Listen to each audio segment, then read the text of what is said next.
Yes, we're live. Happy Thursday, everybody. Thank you so much for joining another edition of Black Game Pro Sessions, the platform where we try to highlight, not try to highlight, but where we spotlight the amazing people working in the gaming industry, entertainment, tech, and culture. So thank you for joining. Today is another special day. And it's special for multiple reasons.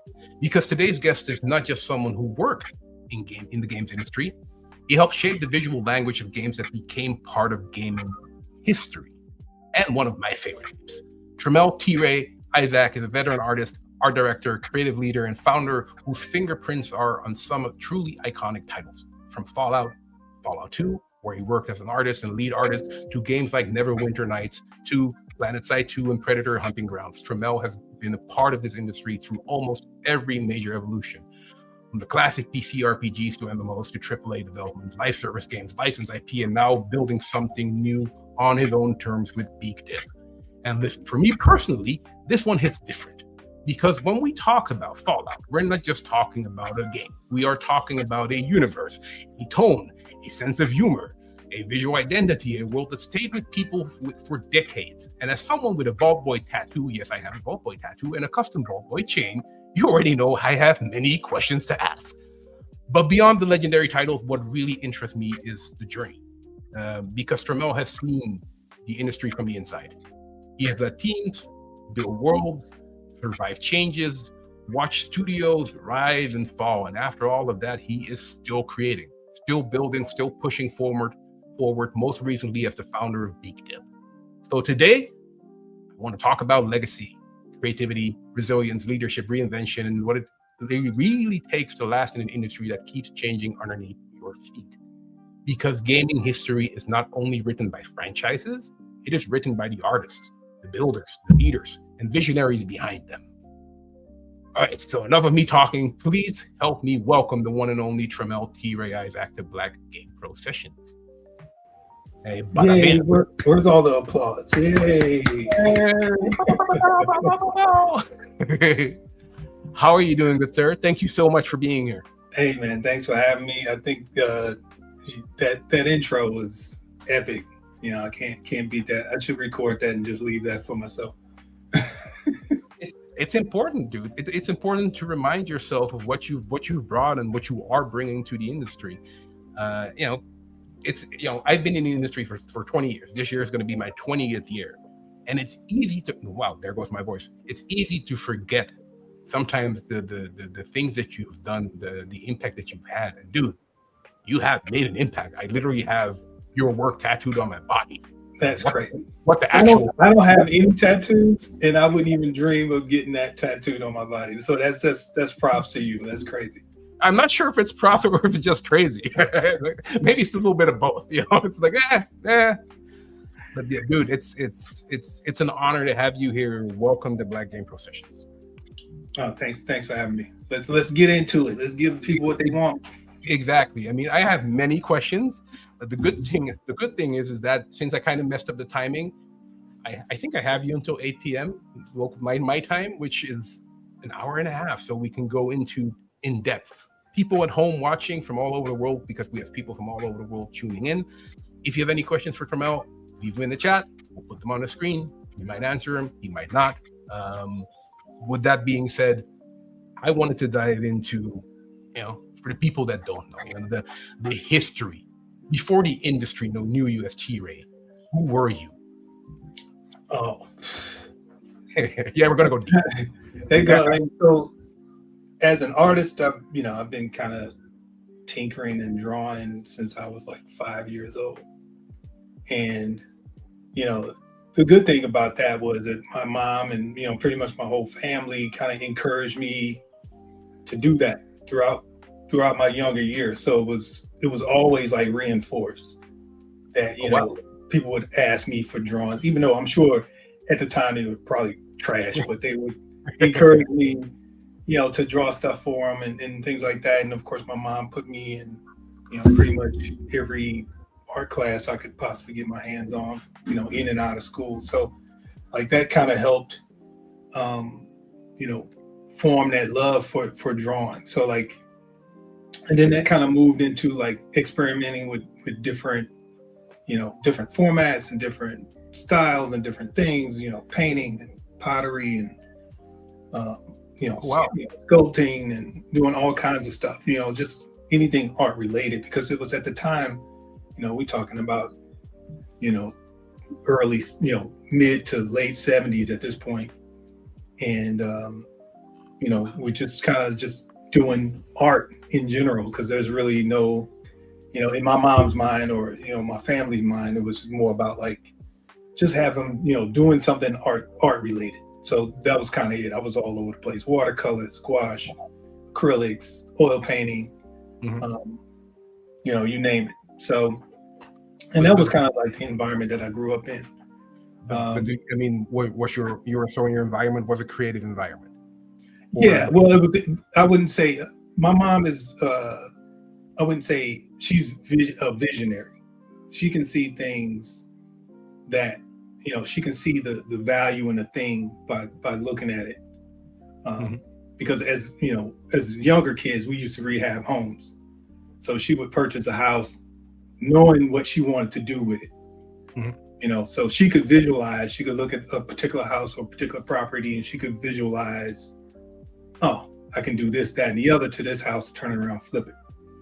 So I think that, that came from her, that visual sense of, kind of space and 3D came from her. And then she just kind of encouraged that. And then just that turned into just for a love for everything art related, and just kept pushing.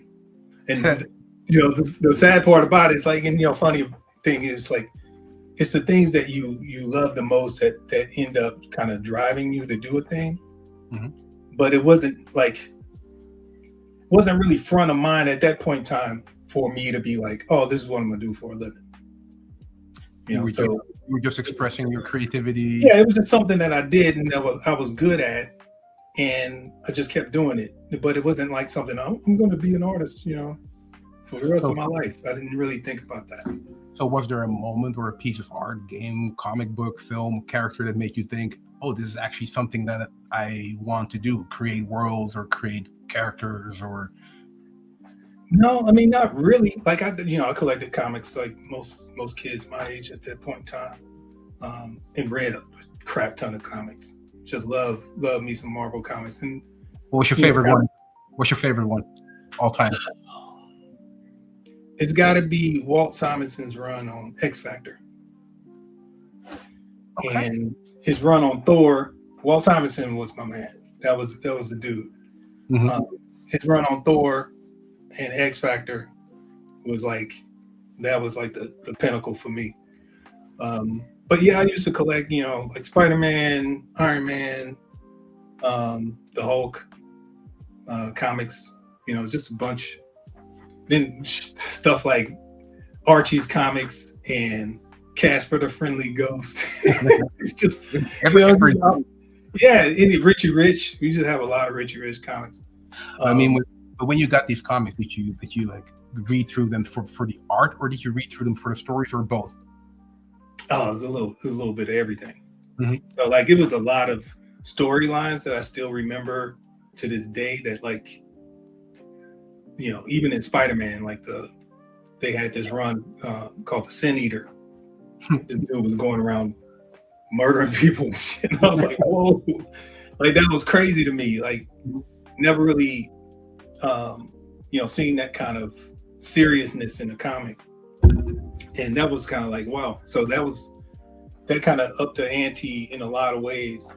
When you're talking about like a kid reading more like adult stories in comic form.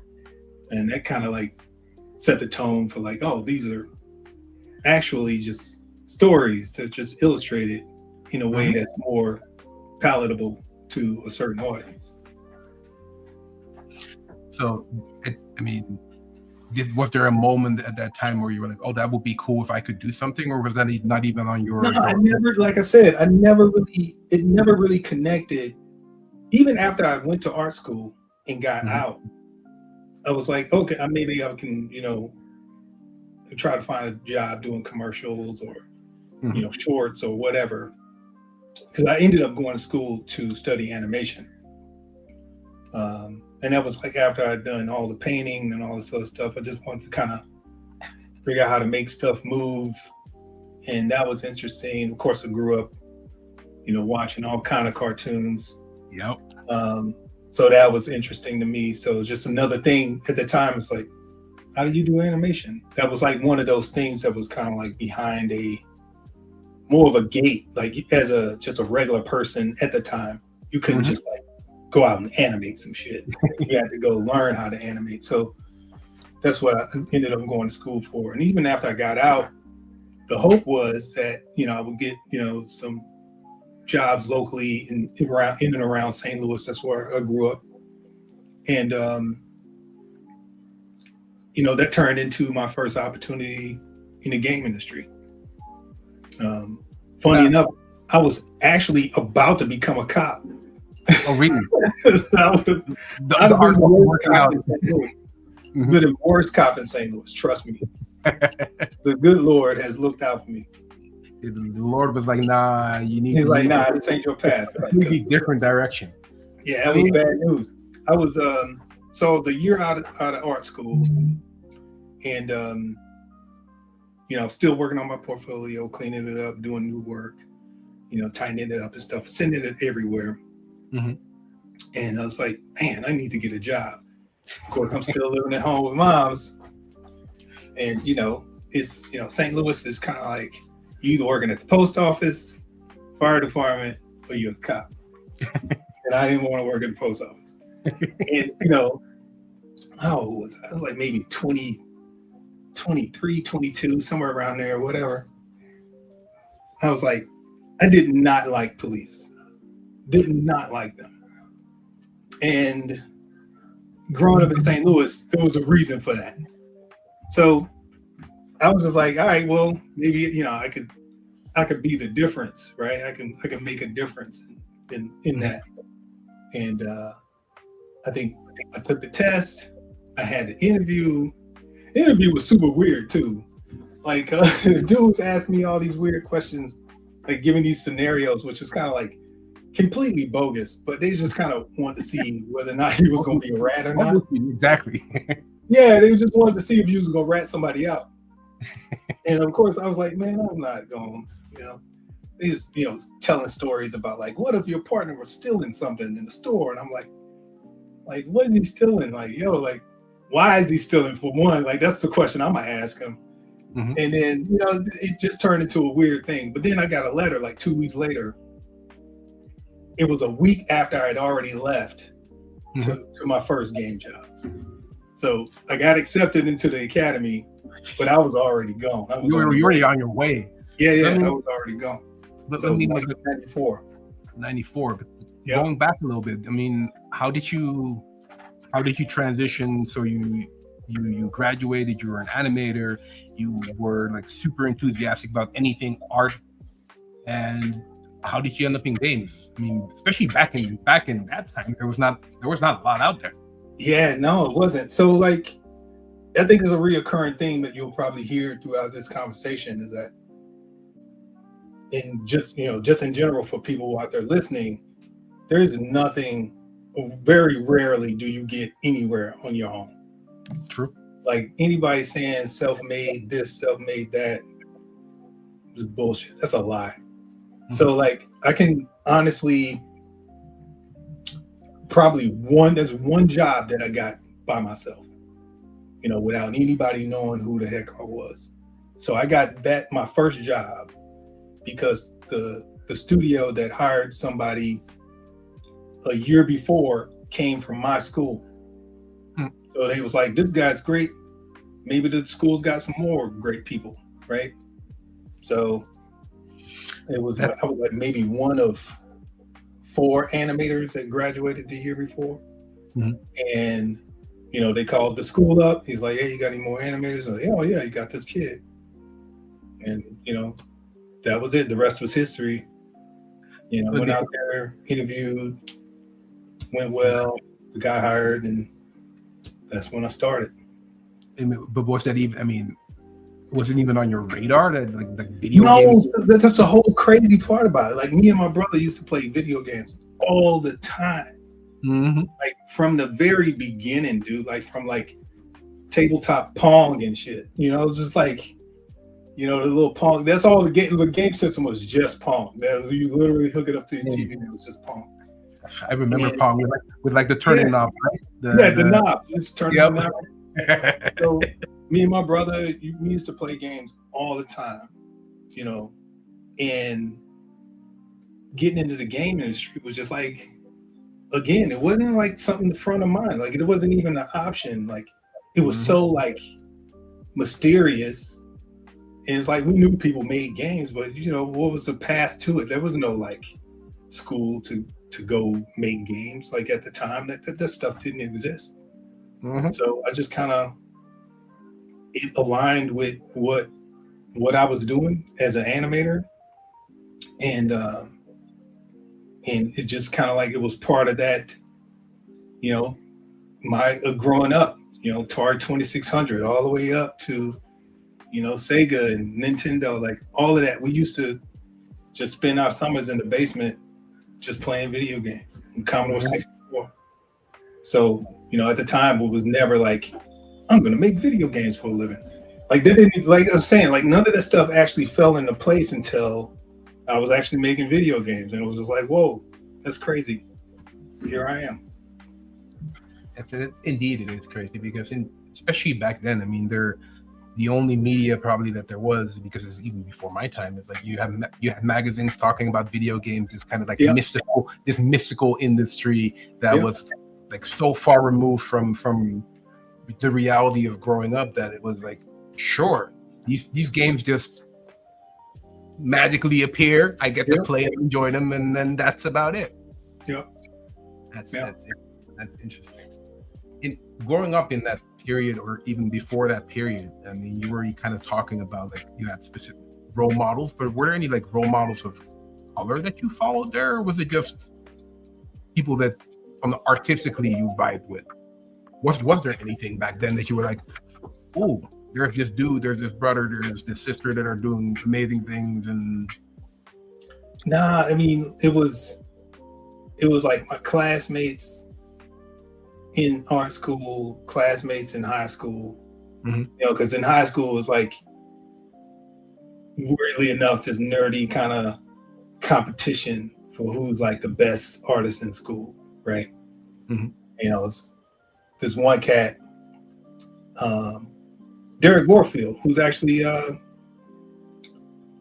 worked. He's pretty famous now.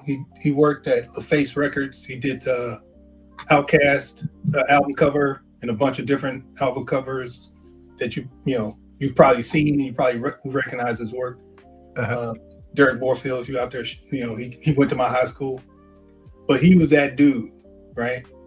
So he would do all the flyers for all the parties and stuff, and everybody would go to him, and like he was that guy.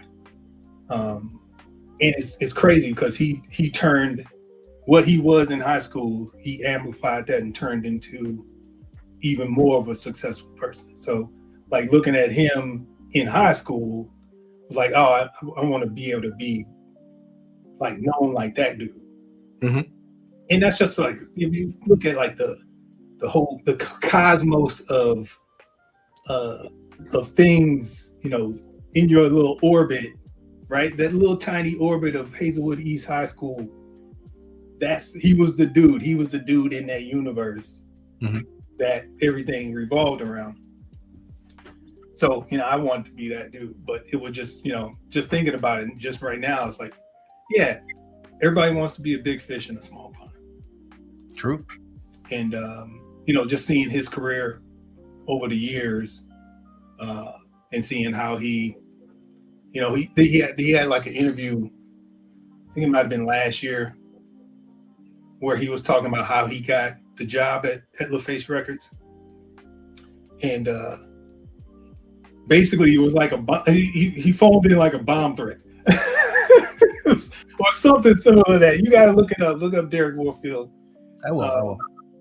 But he basically, you know, sent it like a like a serial killer note, kind of like a collage with the little Yep. letters and shit. Yep. And somehow, like, he got the attention or whoever he needed to get the attention to. I'm sure you'll get the attention if you said Yeah. no, nowadays. I mean, Don't do that, people. This was like a while ago. So, like, if you did that today, he'd have the feds at his house. Exactly. But yeah, they just thought he was a creative dude, and that kind of got his foot in the door. But again, like, he was a dude that I kind of looked up to. Okay. So then you got into the gaming industry. Tell me about that. What was the first? So you got hired. You applied. You got hired. What was take us back to the first day of walking in and what were you working on? What was the gig? Oh, dude, it was a game called Blood and Magic. So my first day, I think it was like the day after Memorial Day. So like May something. Mm-hmm. And me and this other cat, Brian Menzie, who also worked on Fallout. I think he worked on Fallout 2, not the first one. But we both started at the same day. Mm-hmm. He was from Fresno, I'm from the Midwest, and we were both kind of like, just there in this town called Oakhurst, which is like, is where Sierra Online started. So we don't know, a lot of people know where Sierra Online is, but Sierra Online basically spawned like a bunch of little tiny startups in and around this valley that Oakhurst sits in. So Oakhurst is maybe like 13,000 people. So like 45 minutes to an hour from north of Fresno in this little valley. So it's kind of middle of nowhere. So I'm going from big city to this little tiny town. And of course, I'm like one of maybe like a handful of Black folks in town. So it's just like the first time ever in my life. Well, not really the first time, because when I went to school, it's kind of the same thing. Mm-hmm. But really like kind of felt isolated in this little town. But it was cool. And, me and Brian Menzie just kind of clicked like almost immediately. So me and him was just like real tight. So it was fun to see a person that was, just kind of out of, it was his first game job, it was my first game job. We were both kind of experiencing the same thing at the same time. And we kind of connected on that. Brian's still, really good friend of mine. We don't talk nearly as much, but that because we were kind of in the trenches together, that's kind of binds us, for the rest of our lives. So, but yeah, we started working on this game called Blood Magic, and it was a lot of fun, just a lot of fun. And it was, this is a time like nobody cared about crunch. Nobody cared about, like how things got done, because it was just so much fun working with these folks and putting this game together. The game didn't really do shit, but that's beside the point. We had a lot of fun making it. Exactly. Yeah, we had a lot of fun making it. So I animated a bunch of characters. This was like 2D hand animated characters and stuff. So like, I think we had 256 palette. We had a limited palette. So it was less than 256 because you had to use like 16 colors for like UI and some other stuff. And you needed something for transparency and all this other jazz. So like we made that game, characters was like less than 256 colors. Mm-hmm. And the sprites were like, I don't know, maybe 16 pixels. 16 pixels tall, which is kind of crazy to me. But yeah, we worked on that for about a year and a half. And then that game was published by Interplay. Which kind of led me to Fallout by kind of accident.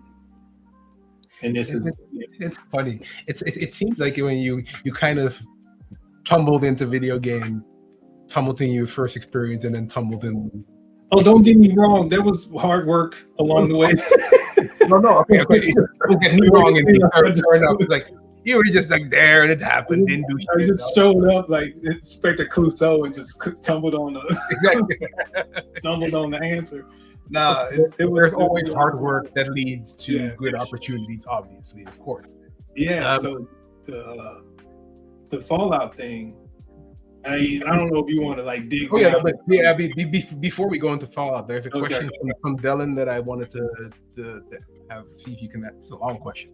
I'm a creator recruiter that mixes job hunting tips and tricks with video games. I do this on my YouTube channel and here on LinkedIn. On the channel, I cover a lot of recent layoffs happening in the gaming space and wonder how things will look in the next 2 to 5 years in the space.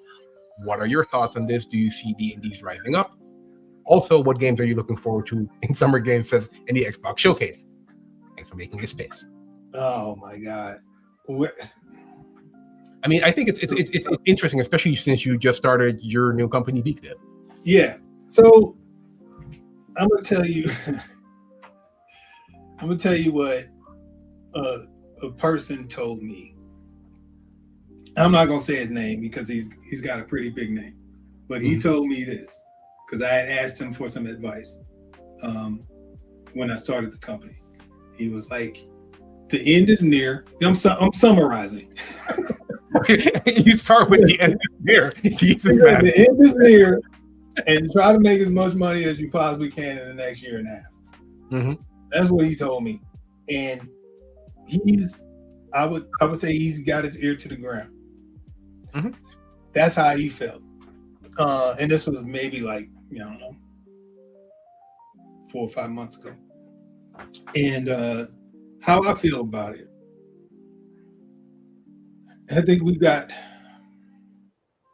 a short period of time before what we know how making games is changes completely. Mm-hmm.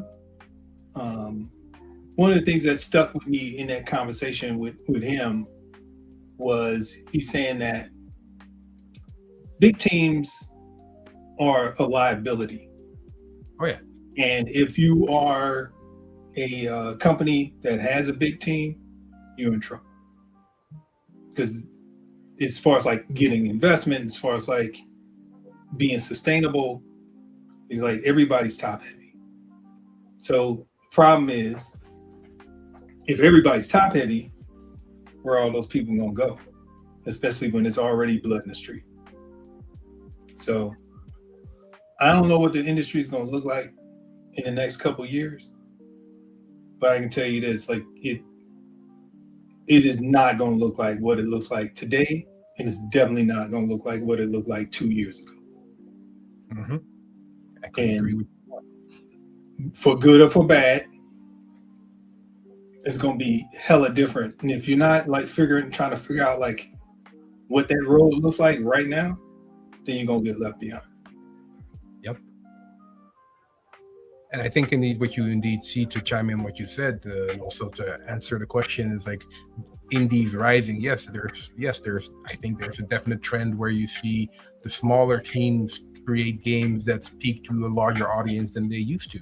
And I think it's evolution of the industry where indeed the big huge budget models don't per se work as they used to anymore, unless you're a rock star and doing GTA 6. That, keeping my fingers crossed for that one for later in the year as well. But it's an evolution, and my opinion is like, we as human beings, we like play, we learn through play. Gaming is part of play, so gaming is an essential need of I think human existence in what way, shape, or form. So I think it will always be there, and there will always be a industry around that, but it will change. Yep. I got a lot of friends still out of work after 6 to 8 months. Mm, yeah. And these, people who've been in the industry, they got mad talent and still can't find a decent gig. So, I can't possibly in good conscience be like, oh, everything's gonna be just fine. It's literally not going to be just fine. Mm-hmm. So you have to find your own way. I think that the days of people kind of the ease in which we got jobs back in the, like 4 years ago. Mhm. You could literally just ball up your resume and throw it in the street and get 5 calls easily. Now it's just like nobody calls. Nobody. True. It doesn't even matter who you are. So, you either make your own way or you have to be like extremely good. Yeah, So, but like, I agree. But even when you're extremely good, it makes sense to create your own lane, find your own unique thing. What's the added value that you bring to any organization, either someone else's or your own? yeah, not everybody's built like that. No, exactly. Not everybody's built to and that's the all way perfectly that. fine. Yeah, and that's perfectly fine too. Not everybody's like an entrepreneur. Nobody wants to be fully responsible for themselves. Mhm. Because it's hard. I know. That's And we're it gonna- took me 30 some years to start my own company, and shit ain't easy. Mm-mm. It's not easy. It's like, The parts that aren't easy aren't even the parts that you would think would be hard. Like finding good talent is it's still, even though you got like mad talent out on the street, finding good talent is still hard. finding the right talent is hard. Exactly. Yeah, Finding the right talent for the right job. Yeah. It's still hard. Yep. We'll go into that a little bit later about about your company BEEKDiPP. There was one final question in Dylan's message. What games are you looking forward to the Summer Game Fest and Xbox Showcase? Also a question that I wanted to ask. So anything that you're playing. I don't even know what's in the Xbox Showcase, but I'm gonna tell you what games I'm looking forward to. Probably Wolverine, and because of the obvious reasons. GTA 6, of course, just like a couple billion other people. And those are it. Like my days are pretty much consumed by learning new stuff and getting work done. So I don't have a lot of time. My free time, every lunch period, I usually spend playing Marvel Snap. So there you go. But yeah, those 2 games are the ones that I'm looking forward to. Okay. Oh, maybe, I don't know. Is Intergalactic coming out this year? Intergalactic? Is that the one by Naughty Dog game? Is that coming out? I don't think so. I don't think so. Right. Well, all right. That one too. Okay. Indeed. A positive direction or a positive income when the dust settles. I mean, what are you considering positive is a question. Positive could be, a positive direction is, if you look at it, the stat sheet, right? Oh yeah, we made X amount of dollars and we didn't have to spend so much money, but we only got 12 people working on this title and we made, $200 million. That's positive for those 12 people. Yeah, true. But, do you need 250 people now? No. No. Anybody, the people that, and it's saying no knock on anybody, but I think the people that are thinking that things are going to turn around, I don't even know what that means, but things are going to turn around, haven't used AI extensively. It's ridiculous how good and how quick it is. I mean, even if I use it to make tools, right? So I use it to make tools to help me do my thing. Those tools would have been done by somebody else easily, because I'm technical enough to know what I need, but I'm not technical enough to actually go in there and write the code to do it. Now I got somebody to do it. I got a minion to do that for me. And now I can be I'd be the QA tester. I test it out. If it works, it works. If it doesn't, I keep tinkering with it until it does. But that job would have been somebody else's. Yeah, 100%. And it probably would have taken, 5 times as long to get to where I needed to be. So the idea that things the genie somehow can be put back in his bottle, man. This, like, once I told my business partner this a couple weeks ago. AI makes ordinary people extraordinary. Yes, You're doing it right. 100%. It makes you feel more confident in your job than you actually are. Mm-hmm. So it makes you feel like you can do a lot of things. It's like I would say Claude is like the ultimate hype man. It's like your own personal Flavor Flav. So like you can jump off the stage at 55. Yeah, don't do that. Your knees You will know what I'm saying? That's what it idea. makes you feel like you can do it. True. It's like, oh yeah, you can totally do it. Like, I can do that. Like, oh, I've just made an app that does all of my taxes. But that's the thing. If AI becomes a superpower in the hands of people that have the vision, but not per se the technical knowledge to actually build it, because then indeed AI becomes your minion, and you can create amazing things that were not possible without it. And agreed that genie will not be put back in the bottle. And looking at it from an industry perspective, not per se speaking for my employee or employer, it's everybody's looking at optimization.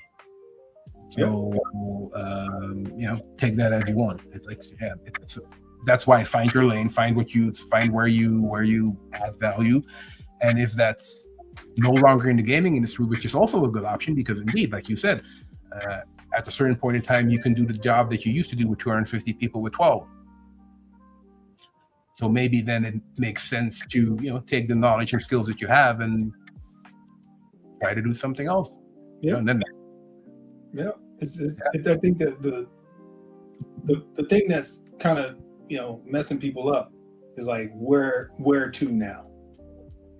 So you got X number. I don't even know what the number of game developers is, but let's just say it's 1 million people that develop games. Mm-hmm.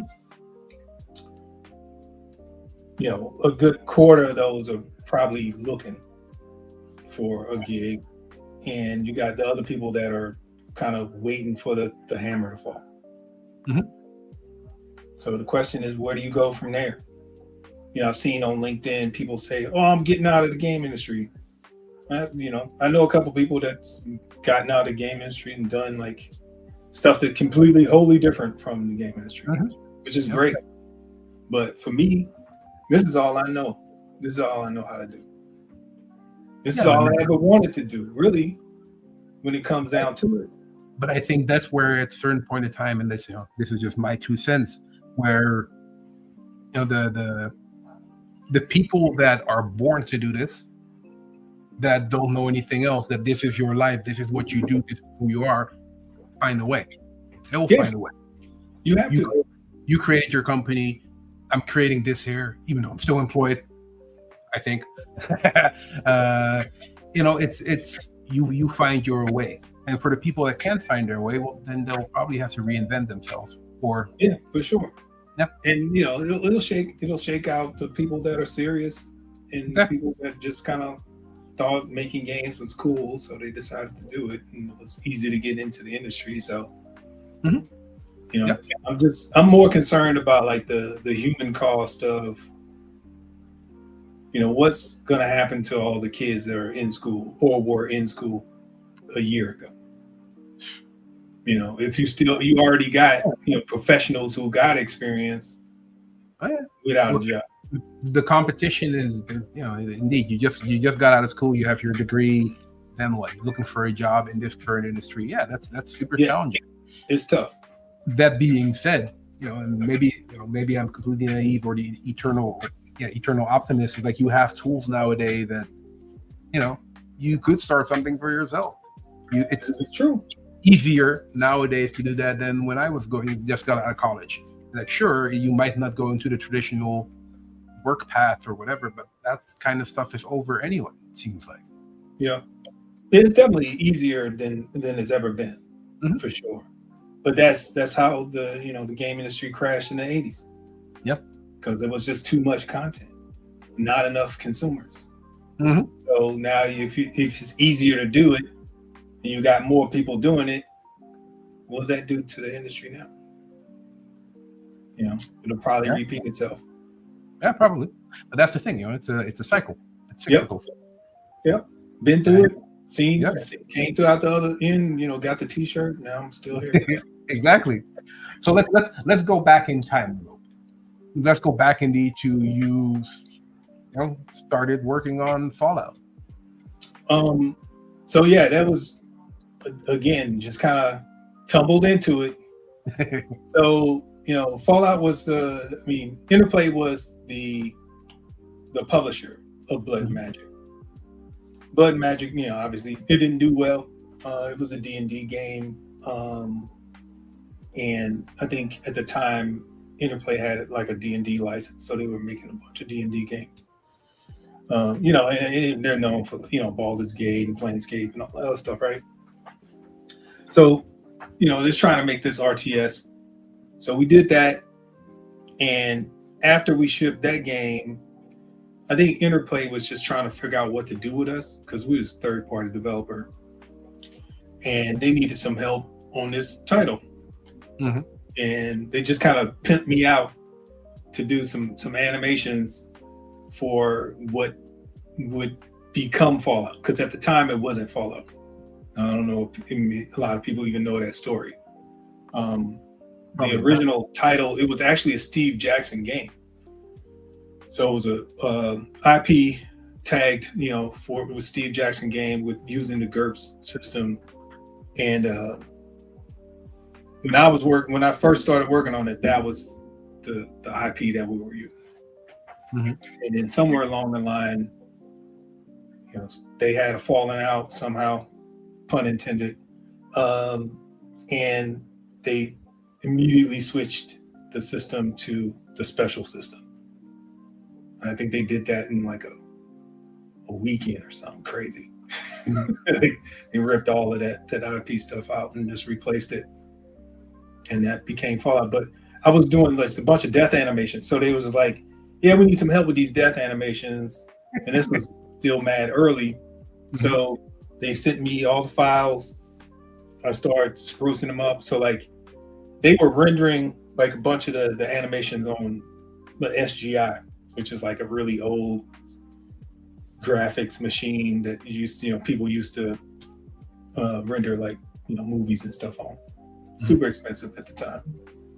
They was rendering these sprites, and the sprites didn't have enough detail, so they were going in by hand, adding like blood and bones and tearing off limbs and stuff.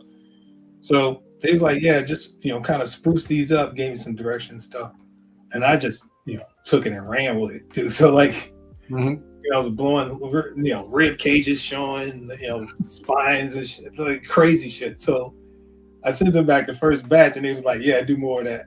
I just kept, we want more. Yeah, I just kept doing them, and I think I ended up doing pretty much all of the death animations in Fallout. In the first Fallout.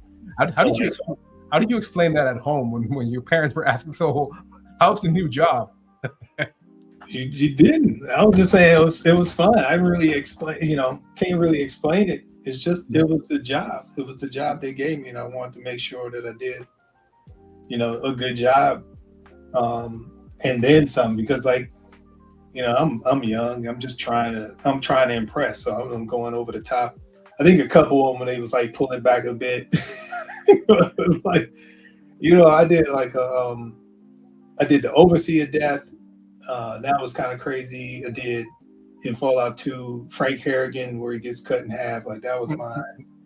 A bunch of them. Like all of the deaths was like kind of crazy and over the top. Heads bouncing, limbs, blood pooling, all of that stuff was kind of crazy. So they liked what I did.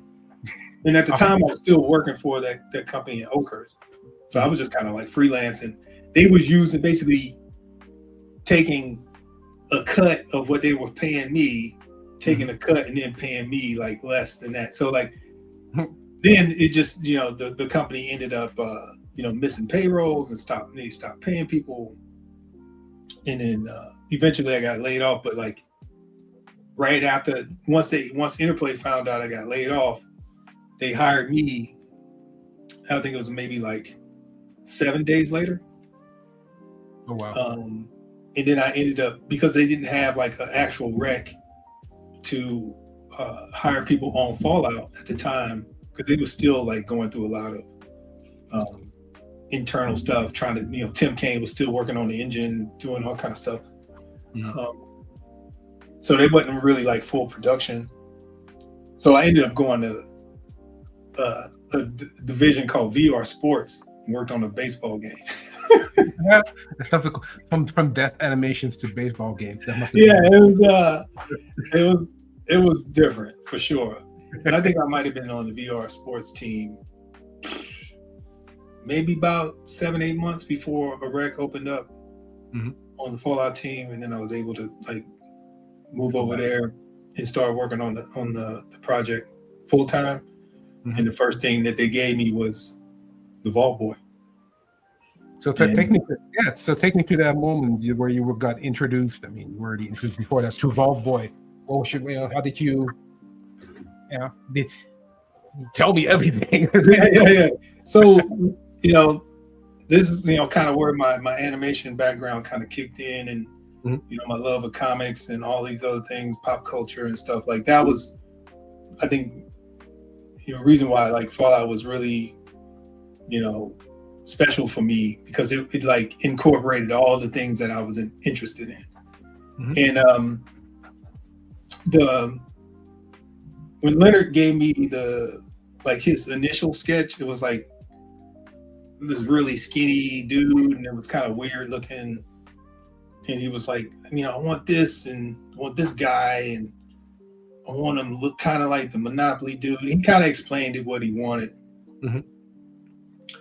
And I just took it and ran with it, and, you know, came up with what he looks like today.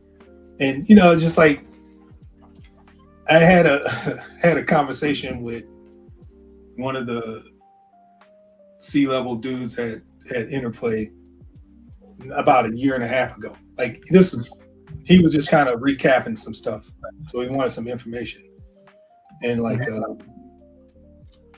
somehow he got on the subject of the Vault Boy, and was like, "Did you make the Vault Boy?" And I was like, "Yeah." And like at some point in time, there was a question as to who actually did the work, and I was like, "Yo, man, like everybody on the team know I did the work. So like, why are you even asking me? Like, of course, if you ask me, I'm gonna say I did the work, because I did the work. Yeah, you got no reason to lie about it. And like, I don't really, you know, I didn't actually start actually telling people that I actually did the work until like a couple of years ago. I went to this convention. I was speaking at this convention in Poland. You know, sitting down in like the speaker's room. Yeah, I'm going off on the tangent, but I'm speaking. Talking to other speakers. Talking to other speakers in like the meeting room and stuff, introducing ourselves, and told them, yeah. And the dude I was with was like, "Yeah, this is the guy that made the Vault Boy."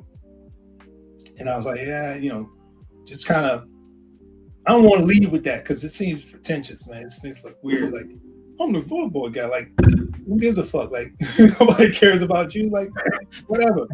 So, like, this dude I was talking to, I forget his name. He was like, he told me something that just kind of changed the way I look at it. He was like, "If that's what you did and people like it, why not tell people about it?" In essence, what he told me. He told me some other shit that sounded really mystical in my brain, but I can't remember what it was. But basically what I got out of that is like, if you did that work and people enjoy the work, why not let everybody know you did it? Because that's your stamp on the industry. So one of the most iconic characters in the game industry, dude. Yeah. So then you realize that, right? I know it now. I know it now. After 2 seasons of Fallout.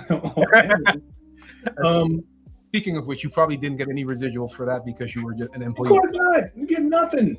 Yep. If anybody knows a good lawyer. I do actually, but yeah, I'm not sure if you want to fight that fight. Exactly. So so then after that, like I was like, yeah, man, just ask anybody. And you know, he asked around, and he was just like, "Yo, like, yeah, everybody's pointing at you. And I'm like, of course they're pointing at me. That's the history. I'm like, I don't even know who told you it wasn't me. For real. Like, so after that, like, you know, I just kind of like, all right, forget it. Like, I need to just start speaking up. Like, because I like, for me, it was more like, this is what I did. And that was like so long ago, yada, yada, yada. But now I see it like, oh, people actually, you know, I've seen people with tattoos. I've seen people wear t-shirts. I've seen people do all kind of stuff on their cars, all kind of stuff with my artwork. And every February, somebody's like, oh, did you know that the black dude made the ballpoint? Like, that's what I am now. I'm just a Black History footnote. Nah, dude, you are so much more than that. Even though it probably feels like that indeed, if that's the only recognition that you get. Yeah, it's kind of crazy. So, but then anyway, so I started doing those cards, and it was just like, they would just give me the prompts. So it was like, this card's for this, that, and the other, blah, blah, blah, do the thing. So I did on the first one, I did all the cards on Fallout, the first Fallout. It's fucking crazy. And then as we, you know, we finished the game, and then it was just kind of like, we put it out, and a lot of people don't really understand. The first Fallout was not a smashing success. It did okay, but because we were in development for so long, it was like technically a bust. So one of the reasons why we, you know, immediately turned around Fallout 2 was to, you know, basically capitalize on the engine. The team was there already. Everybody knew what they needed to do, and we just cranked that mug out. And it wasn't like we cranked it out just to like make $1. We cranked it out because everybody was like firing on the same. He was on the same plane, dude. So we would come up, people would come up with stuff, like put it in the game, and it was just like this group effort of people just like. I didn't remember, like at one point in time on Fallout 2. They realized that there was a bunch of like vocal lines that referenced a bunch of towns that hadn't been created yet. And we were getting down to the line, so we had started cutting. So I think I don't know who it might have been, like Scotty Everts or Chris Avalon that found out. But they was like, oh dude, we got like mad content that's like pointing to shit that we just don't have time to do. So they started paring it down, even though the game was bigger than the original game. But yeah, we was just like firing. Everybody's firing on all cylinders on that second one. But yeah, that's how the you know, just how Vault Boy came about. It was just kind of like Leonard. He came to me with the task, and I knocked it out of the park. You know, I usually kind of equate it to like, you know, he was Belichick, I was Tom Brady. Do you still have sketches from these old days, like the early work? Oh man, like none of that. Bethesda bought all of that shit. They bought it all, like everything. You didn't even like. It's funny enough. Take your own like. There's still my artwork is in Fallout 3. I believe it's in 4, and I believe it's in Fallout Shelter. And you know, of course, I don't get no credit for any of those, but they use all of my cards still. Wow. So I've seen that the one with the bunny rabbit with the 3 eyes. I've seen that one like a million times. That was one of mine. It's insane. And then it shows the impact that your art has had. I mean, you know, the fact that, you know, it's a little bit fucked up that they basically took it from you and like, okay, now it's ours and we're going to use it. But you know that was just the way it was done, man. Yeah, you know, that's how it goes. You work at the company and they own everything. Oh. Your work agreement literally says, even if you do stuff outside of work, they own it. Oh yeah. So you can go home and create, you know, the next Spawn or something, and they'd be like, "Yeah, give me that too." Very much. Exactly. So, that's ours now. I mean, the way it is. But if you look back at like what Fallout has become now, especially with the show, renewed cultural relevance, I mean, what does that feel like for someone that was there like early who created the fucking character?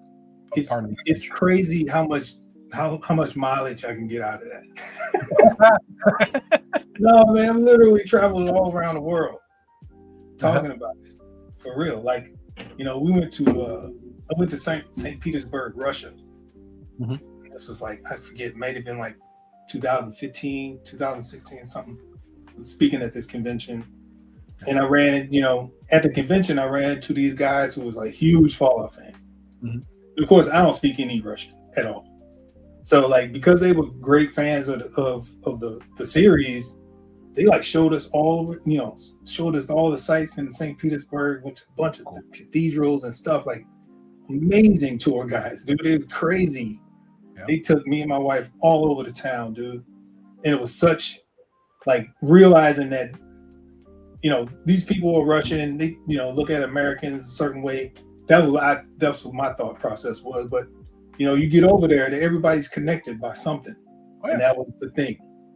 I mean, video games transition borders, transition culture. Yeah, it transcends all of that stuff. And so it's kind of crazy. Like, we were connected on a level that's far beyond just like human beings, man. We're connected in an experience that I helped create, they enjoyed, and then we connected on just some human stuff, walking around town, just trying to see what their world looked like.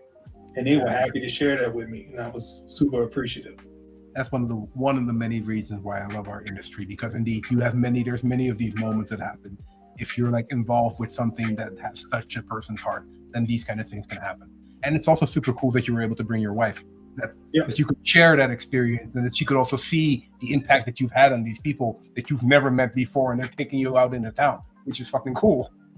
Yeah, it's crazy because she's, she didn't really understand, like, because she's not a gamer at all. So she don't play any video games, not one. And she don't even understand why people play video games. Mm-hmm. So it's such a waste of time. You should be out playing in nature and stuff. I'm like, whatever. Like, she sees like people interact with me on some game shit. It's kind of like her eyes are like open now. It's like, oh damn, like what he does like really actually impacts people in a positive way. So it like can't be that bad. Mm-hmm. Yeah, 100%. So, general question, I think I already know the answer, but do you feel like the industry properly honors the artists and builders behind these iconic franchises, especially if they are kind of hidden behind the corporate structure, if they're not the owners of the company? It depends on who you are. Like, everybody knows Kojima, right? Yeah, that's true. Everybody knows, Tim Sweeney. Yep. They knew him before he was a billionaire, right? Mm-hmm. So yeah, there's some people that get it, and then but the good majority of folks, no. A lot of people just don't get any credit, So like, in gone are the days of like name tagging games, right? Mm-hmm. I don't even think Sid Meier's got his name on any games anymore, does he? I don't think so. Yeah. So like the name tagging on games is gone. Mm-hmm. So now you can't even make rock stars out of game developers anymore. It's all hidden behind the corporate structure, so that liability is not an issue. The IP law is probably like, no, it's ours. So then if you put the faces forward and the faces leave, then you have a problem. But if you own the IP and the faces are unknown, it's all good. Yeah. Somebody got a question about the exactly. Did Leonard have any contribution? Like I said, he was Bill Belichick and I was Tom Brady. So his contribution was telling me what he wanted to see and me making it happen. But as far as him drawing any cards, no, he didn't do any of that. As far as like him coming up with ultimately what Vault Boy looked like today, no, he didn't do that. That's all me. So how do you then balance your own taste with the needs of the game, the brief, the team, and like the player audience? How do you find that balance and not make it like completely something that is just you? Yeah, that's the whole like that's the job.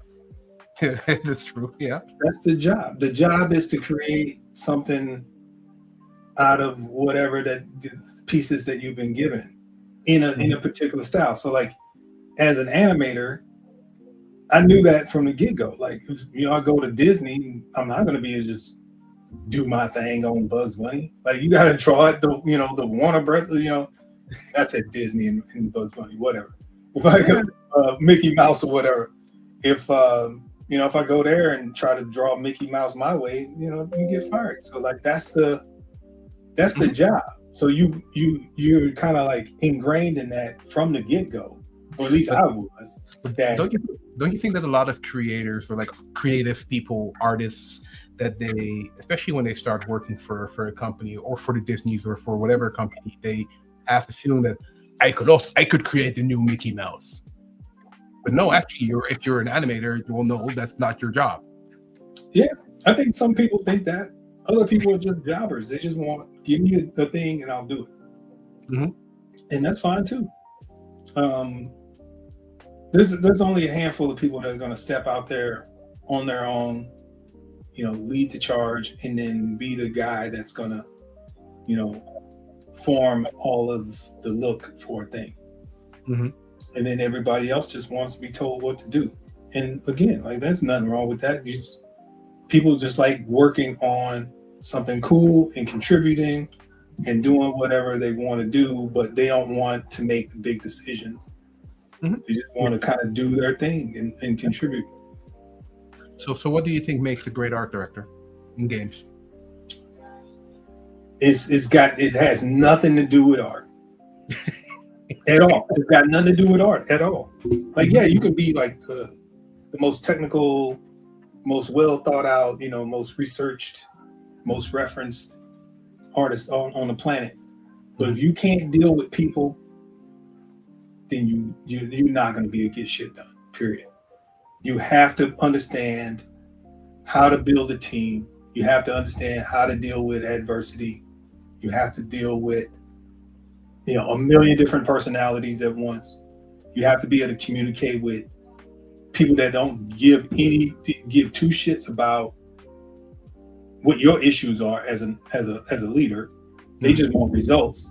So those management types that are managing art directors, they're like, I don't care if Joe isn't acting right. Figure it out. Yeah. I just want this done on this date. So you got to manage them. So you got to manage upward. Then you got to manage downward. Then you got to make people feel empowered to do more. Mm-hmm. Right. So there's this huge balance of inspiring people to do things and creating an environment where people feel like their contribution actually matters. That's hard, especially when you got like all kind of other inputs. Mm-hmm. As an art director, you got a boss. Whoever's talking to you, they probably got a boss. And so you got to manage all of that stuff at the same time. So like, as an art director, I think defining the vision at the very beginning of the product is the easy part. Yeah. Because that's when they kind of let you go, do your thing, get everything kind of solidified. So then you can dispatch that to everybody else so to get it done. Mm-hmm. Once you're in the get it done stage, that's when the problems start arising. Yeah. Because things take longer than they should. Mm-hmm. Contractors ain't coming through. People you got aren't as fast as you thought, or they're spending more time on certain things, and you got to refocus them. Mm-hmm. Your priorities as an art director are different than the creative director's priorities. So now you got to align those things, and you're like, oh, well, why are we working? And some of those things don't even make sense, right? So as an art director, you got to reconcile those things. You got to, toe the company line. Mm-hmm. You got to make sure that everybody understands that on the management side, everybody's on the same page, even though you may not be on the same page. You got to pretend like they are, or work out some ways for you to be on the same page with the creative director and all the other people that need to be managing the team. So it doesn't become like this, piss and match between two groups. Yep. Is that something that you had to learn, or was it something that you were kind of with an entrepreneurial kind of parents did you already have that vision or that You way? learn, man. This industry don't teach anybody nothing. You learn the hard way, man. I learned stuff about myself years after the fact. Mm-hmm. Right? And it's like that time has passed and I'm able to look back on it and I'm like, damn, I did that wrong. Or maybe I shouldn't have said that. Well, I think about some of the stuff that I've said in the past and I'm like, damn, what the fuck was I on? Mm-hmm. But you don't, like, never had a person like, okay, this is how I would do it. Never had like a mentor like guiding me through a process. And in the game industry, it's just like that. You get promoted to a lead, they don't tell you what you need to do. Mm-hmm. They usually promote the dude that's doing the most work. Yep. So now you take that person out of the loop. So now you lose the horsepower. And now you put that person in a management position who has no idea what management looks like. And you don't give them any kind of guidance or a book or any kind of training. So you basically fuck up all the way up to the top. That's kind of like what you're doing. You just kind of mess up all the way up to the top. And eventually you kind of realize over time that people are the key thing. You can get anything done if you got the right people and you treat them right. I worked at this one company. I'm not going to say the name. CEO told me, project over people. I was like, word? And as soon as he said that, I knew my days were numbered because I was like, I don't want to be part of that because you can't put the project over the people. How you going to make the project? That means you're willing to burn through all these people to get the project done. Yeah, they're just thinking about So, but then, as a leader, how do you lead artists without killing the thing that makes them special? You got to understand what's at stake. Are you trying to build a company? Or are you trying to make a product? What's important? What's the most important thing? If it's just a product, then if that's what you're telling me, if it's just about the product, fuck everybody. All you care about is getting it done. But no, you can't be that way because you want to make another product again, right? With the same level of quality and possibly even faster because now all these people know what the heck they're doing. True. Like I said, the first Fallout was a grind. Second Fallout was easy. And it was easy because everybody knew what to do. Everybody had tools. Everybody was familiar with one another. We knew what buttons to push, which ones not to. As a team, we were a complete unit to get things done. And I recognized that was the magic sauce. You got to have people that are all in. And once you get that, and once you get people all bought in, you can do whatever you want. Oh, yeah. You can move mountains, but that's the thing. You can definitely move mountains, for sure. Especially when you work on a creative product or art, you need to have the buy-in from the people. It needs to be all hands on deck, all noses pointed into the same direction, and all bought in. Because otherwise, it will not happen. It will not turn into something special. You can still have a great product, but it will not be magic. It will be just a great project. Yeah. Another question from Jacinta. Going back to Fallout 1 and Fallout 2 stories. Yeah, so after we got done with the first Fallout, there was a gap between the two projects. And then they basically kind of split people off to work on other projects in Interplay. And they put me and like a handful of other people on this game called Descent to Undermountain. Which was another D&D game because like I said, Interplay had that license for a long time. And it had, if anybody's got that game, you look at the credits, it literally has every artist in Interplay on that list. Oh wow! Or at least in Black Isle at the time. Every artist had worked on that at some point in time. So the credits list is mad long. And they were like, we just need to get this out of the door. It's got a bunch of holes that you need to fill up. And just, get it out the door, do whatever you got to do. So it was like, I ended up doing like UI stuff, ended up doing some, of course, some animation stuff, some modeling stuff, texturing, VFX, like all kinds of stuff I had never, really kind of dove into on the game development side. So I learned a bunch on this throwaway product. Mm-hmm. So that was kind of like the setup for me to be a lead on Fallout 2. And I go back to like what I said not too long ago. I had no idea what I was doing. I just kind of wanted, like, in my mind, I was like, I want to be Leonard. Mm-hmm. I want to be an art director. And I was like, that's the way to get there. I don't even know what the steps are. Like this is my 20-something-year-old mind thinking, oh yeah, you just do hard work, do good work, and they promote you and you just do the thing. Yeah. So yeah, all of those things I did on Descent to Undermountain, in that gap between 1 and 2, was the thing that kind of set me up for 2. Unbeknownst to myself, because I had learned a bunch of stuff. Yeah. And even though the game was like trash, it like came out, it was like, I think PC Gamer made it one of the worst games in history or something. It was like so bad, right?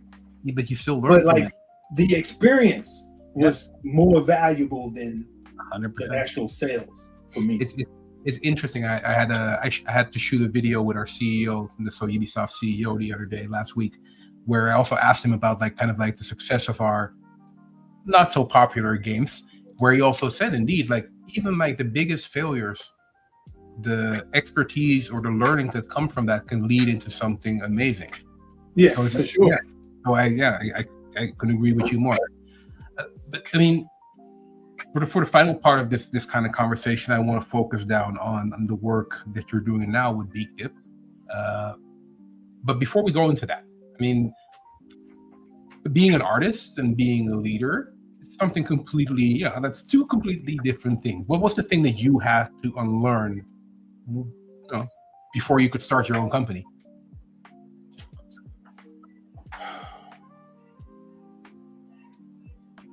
I think that regardless of what happens, it's always going to be all right.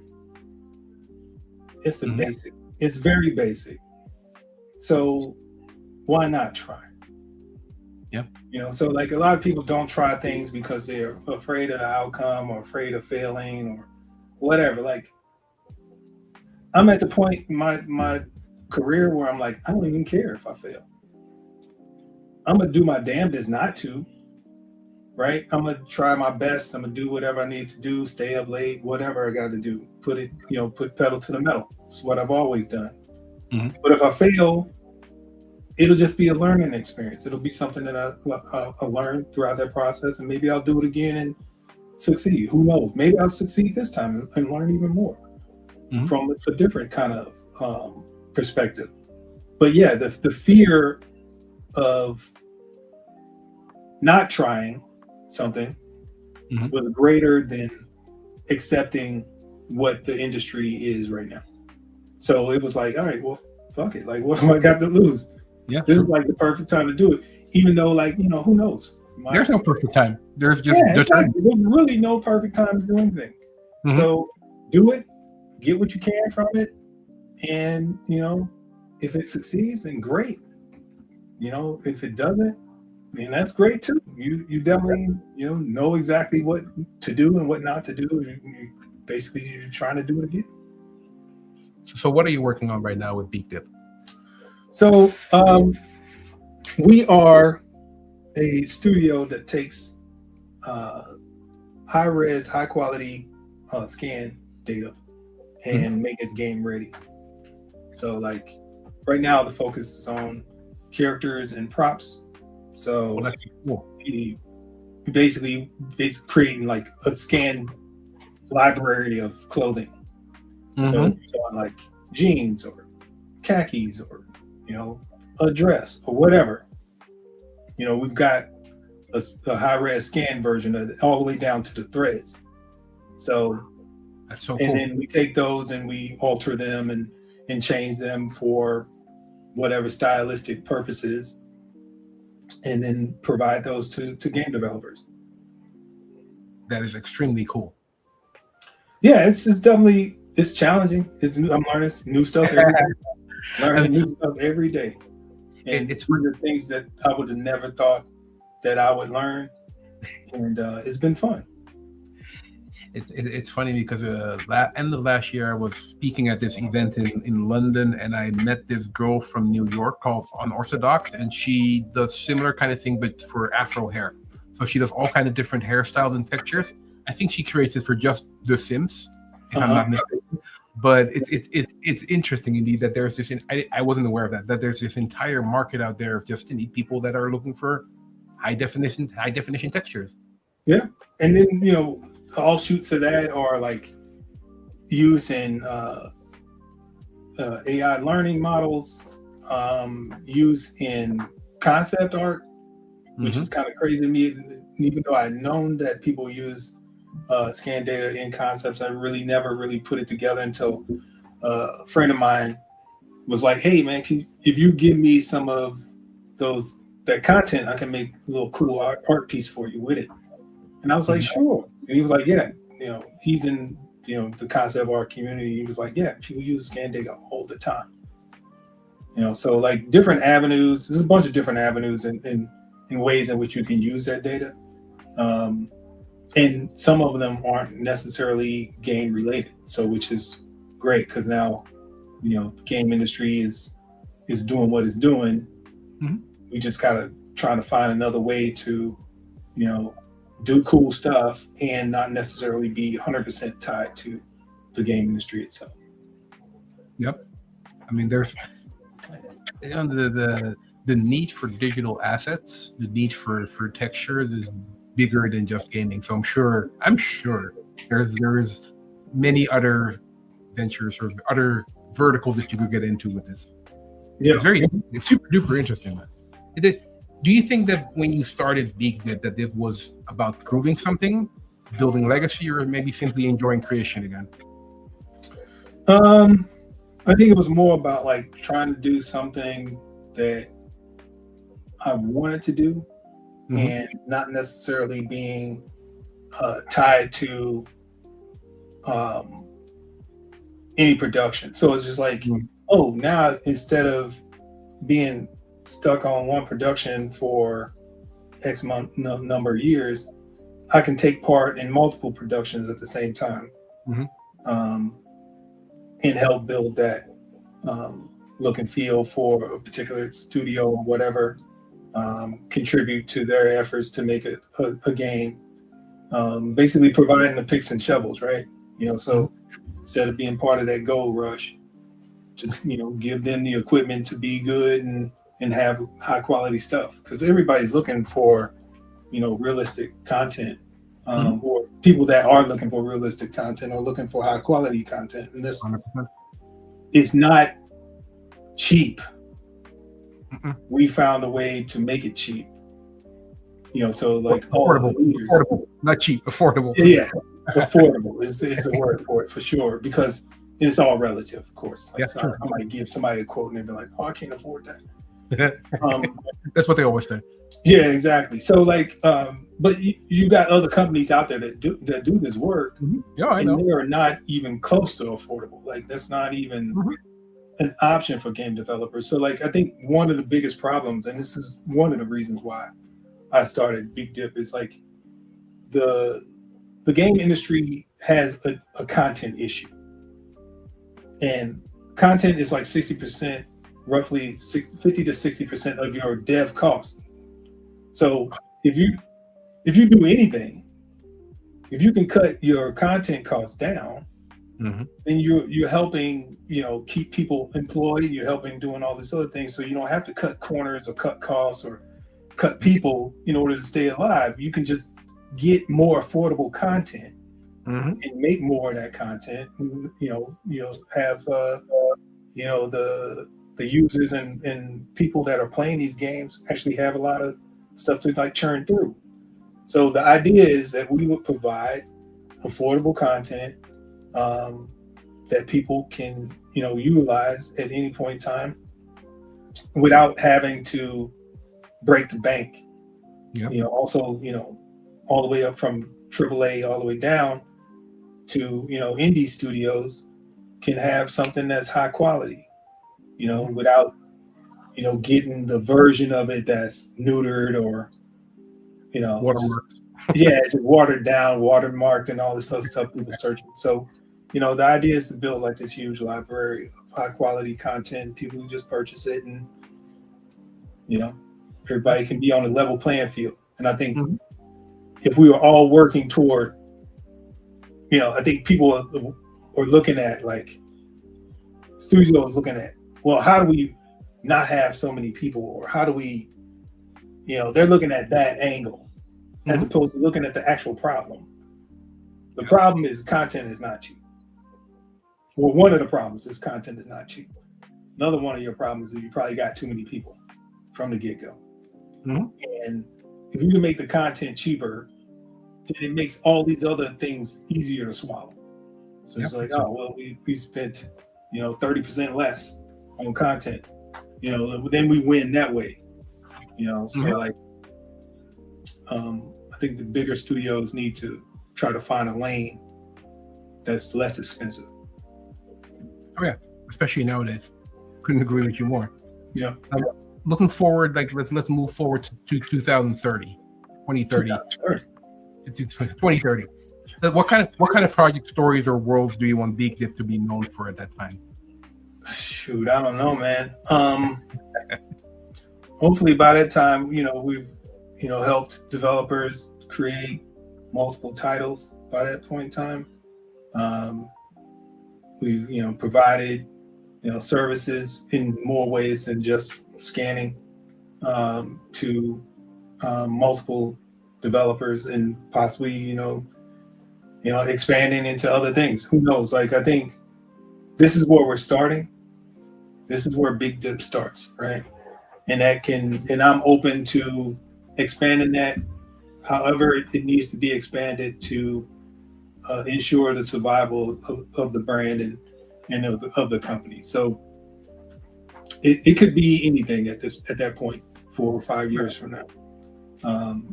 But I'm not just pigeonholing, the company into, like, I only want to make, flower pots. It's like, I'm not. I mean, flower pots are very interesting, though. Yeah, they are. But it's like, I'm gonna keep pushing it and keep, trying to find other avenues for BEEKDiPP to exist in. So it could be in multiple forms by that point in time. Okay. I have 2 or 3 final questions for you.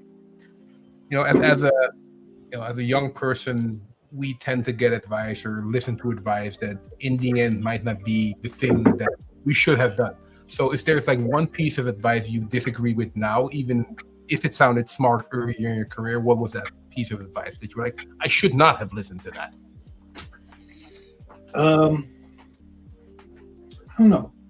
I don't think I got a lot of advice. Well, that's the biggest problem. I don't think I really got a lot of advice. I had a lot of people that gave me opportunities based on what they believed I could do.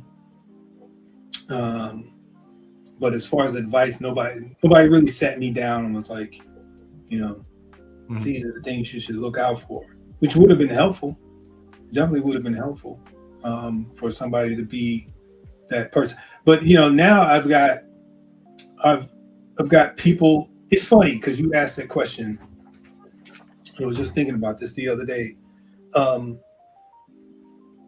people that help you when you least expect it are not the people that you expect to help. Yeah. It's weird that way.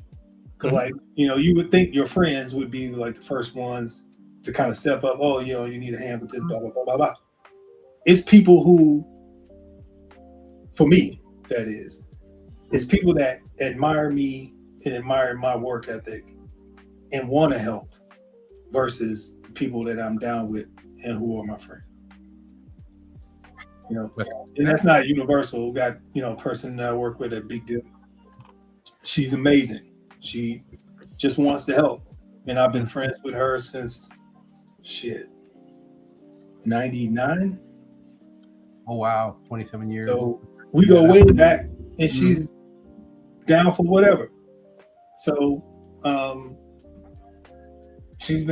worked with her on the original PlanetSide. I worked with her at this company who's working on this game called Mage Lords that never came out. But yeah, and we've been kicking around the industry for a long time. But the majority, most of the people that have given me advice are people that I know, but like not cool like that. I don't know them like that. I'm not like talking to them every weekend or anything like that. But I know them around the industry, and they provide some really solid advice as far as like how do I guide BEEKDiPP into the future. So like I think you never know where that help is going to come from. Yeah, that's true. Help can come from the most unexpected angles, areas, people. Hey man, I'll take it wherever I can get it. I'm not really picky at this point. Yeah. Anybody's got some good advice. I'm not too big to be like, oh, what are you talking about? Like everybody's got great ideas. So yes, but exactly. I mean, everybody has got great ideas, but you shouldn't listen to everybody. I mean, it's definitely up to you to kind of parse through exactly. what's good and what's not, especially when you're captain of the ship. So, but yeah, I found it was pretty telling that you get certain people around you and they'd be like very willing to offer a hand with nothing in return. There's not even like in expectation of like some kind of equity or anything like that. It's just like, no, I just want to see you succeed, which is cool. Yeah, I mean, but that's also why it's important to believe in yourself and know what you've done for this industry. And on top of that, I mean, the fact that you've created some iconic artwork is one part. But I mean, if you wouldn't have been like a good human being, people wouldn't have helped you. So this is that combination. It's like, yeah, for sure. I mean, shit. Like I'd known Gordon Bellamy for a while, but I didn't really have a chat with him until I saw him on your thing. Right, He's, a couple months ago. Yeah, he's such a great dude. He gave me some of his time. And like I said, it was unexpected that he would even consider like having a conversation. But I would always see him in passing at different shows. But like after I saw him on yours, and he was like, "Yeah, anybody reach out, blah blah blah." So I was like, "Yeah, I'll reach out, ask him a couple questions about I mean, I would recommend you to reach out to all of the people that I've had so far. I think Aisha Brown is a good one for you to connect with if you haven't already. She's great. And she might also have some tips, tricks, or at least network that she can introduce you to. Yeah, I think I met her briefly at GDC. Yeah, probably. When she was at the Black Gaming one. Yep. And her and what's the other Trinidad Black, and then you have Carl Fernando. They're all kind of like in that line. Okay, you're funny. That's the thing. It's like I honestly, I really think you should definitely leverage your path even more. Sure, BEEKDiPP is one part, but it's like, dude, you're the guy who created Vaultboy. It's like that will open so many doors. Also for your business that you're working on now, because that will open the door for the conversation. I'm gonna get T-shirts made. Yeah. Hey, you should. You get one of these, man. You should get one of these. Like, I did that. I need to get iced out, dude. That's what I need a Vaultboy grill. Oh shit! Yes, with the thumbs. Final question. Then I'm going to release you into the world again. What would you like the next generation of Black Game Pros to take from your story, to take from this conversation that we're having now? I think, you know, a lot of the kind of like details of everything, we didn't really dive into it, but at the end of the day, it's all about what you leave behind. Mm.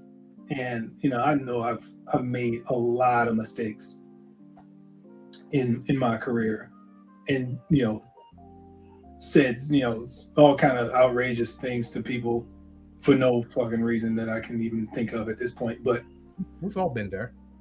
yeah, I mean, but you gotta understand what your landscape is and what your future looks like. Like, it's you're not gonna have like a gang load of people trying to help you if you're not an upstanding person or somebody that they can trust. Mm-hmm. So I would say build the relationships, as many of them as you can, because you never know when somebody might be the one to give you that helping hand. You know, it could come from anybody. Somebody that admires you from afar, somebody that's worked with you in the past, somebody that's connected with you loosely through a couple other people, and other people hearing them talk about you in more positive light. But you never know like who you affect directly or indirectly. Like the indirect contact is like the most important, because I can count countless number of people who are like, oh yeah, you know, I saw you on this blah blah blah, or I was sitting in the audience when you did this speech in, you know, wherever, and you never like know how you. In fact, every once in a while I get like somebody send me a text or send me a thing on LinkedIn. It's like, oh man, I just want you to know I got into the industry because of you, blah blah blah. And you're like, you never know. Yeah, true. Like, one of the guys that helped me with kind of navigate some of the, you know, the legalities of, you know, starting this company was a guy that used to work at Bethesda. And, you know, of course, he'd seen my work for forever. But it was my interaction with him, his first year in the industry, which was, you know, he was the first time in the industry. He was coming from somewhere else outside in the industry. He wasn't really like in games for, you know, on the gaming side. But he felt like an outsider. And, you know, a lot of other people was like treating him like he was just some Joe Schmo or whatever. But, you know, I had a conversation with him and treated him like a peer, and he really appreciated that. Yep. And he brought that to my attention. He was like, I don't know if you remember this. And he told me the story. And I was like, I don't remember it. You're right. but that's, you know, that's just me. But the fact that he remembered that and that it touched him in a positive way, I was like, damn, that's why you do it. That's why you do it. Even if it's just that one person that you made feel like they belong. Mm-hmm. That one person is all what it's worth. So like, you can do that for one person, you can do it for 1 million. Yep. I couldn't agree with you more. And I mean, in case you didn't know yet, you belong to, good sir. You are one of the founders. You're one of the people in the shadows that have created something that has given millions of people joy, that people are still enjoying till this day. And, you know, it needs to be said, dude. You're an icon, and you created an icon who created an icon. Yeah, Vault Boy's gonna outlive me for sure. Sure. Exactly. But that's all you can ask for. That's all you can ask for as a game developer, as any kind of creator, is to leave your mark somehow. Yep. And you did. Yeah. Either directly or indirectly, like you said. Alrighty, good sir. We're already over time. You've spoken on. There's still so many questions that I have, but we'll save that for the next time. I appreciate you. If that wasn't clear yet. Thanks for putting this platform together and allowing, you know, people like myself to speak to other people in, you know, most prouder way, and, you know, get people to ask questions, and, you know, being able to see people like us do our thing and maybe be inspired by something that we said in this conversation or other conversations that you've had. You know, I appreciate that. And, you know, you're doing the good Lord's work, sir. I appreciate you. I appreciate hearing that. It means a lot coming from you, good sir. All righty. Everybody, thank you so much for watching. If you still have any questions, put them in the chat. Tramell might look at them or not. Otherwise, I will do my best to answer them all. This was Black Game Pro Sessions, and we will be back again, I think, next week or the week after. Thank you very much, Tramell. All right, man. Thanks.